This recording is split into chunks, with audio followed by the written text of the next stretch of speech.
അത്ഭുത രക്ഷപ്പെടൽ അല്ലെങ്കിൽ അത്ഭുത രക്ഷപ്പെടുത്തൽ എന്ന് തന്നെ വേണം ഈ സംഭവത്തെ പറയാൻ. ആദ്യം നിങ്ങൾ വീഡിയോ കണ്ടു നോക്കും.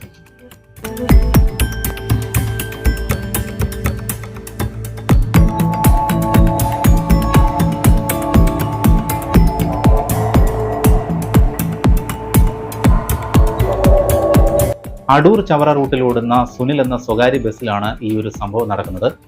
ഡോറിന് സമീപം നിന്ന ആ ഒരു യാത്രക്കാരൻ ബാലൻസ് തെറ്റി ഡോറിനടുത്തേക്ക് വീഴുകയും ഡോർ ഓപ്പൺ ആവുകയും ചെയ്യുകയാണ്. ഈ ഒരു സമയത്ത് അടുത്ത് നിന്ന കണ്ടക്ടർ എങ്ങനെയാണ് ഇപ്പോഴും നമുക്ക് വിശ്വസിക്കാനാവുന്നില്ല. അദ്ദേഹം ആ കണ്ടക്ടർ തിരിഞ്ഞു പോലും നോക്കുന്നില്ല, കൈ പുറമോട്ട് എടുക്കുന്നു, ആ യാത്രക്കാരനെ പിടിച്ച് തിരിച്ച് ബസ്സിനുള്ളിലേക്ക് കയറ്റുന്നു. നമ്മൾ സിനിമയിലൊക്കെ കാണുന്ന സീനുകളുണ്ടല്ലോ, അതേപോലത്തെ സംഭവമായി പോയി. ബിനു എന്നാണ് ആ കണ്ടക്ടറുടെ പേര്. ആ കണ്ടക്ടറെ നമുക്ക് ഒരു മാന്ത്രികൻ തന്നെ വിളിക്കേണ്ടി വരും. ഇത് കണ്ടു കഴിഞ്ഞാൽ അത്ഭുതപ്പെട്ടു പോകും. എന്തായാലും വലിയ ഒരു കാര്യമാണ് ആ ഒരു ബിനു എന്ന് പറഞ്ഞ കണ്ടക്ടർ ചെയ്തത്.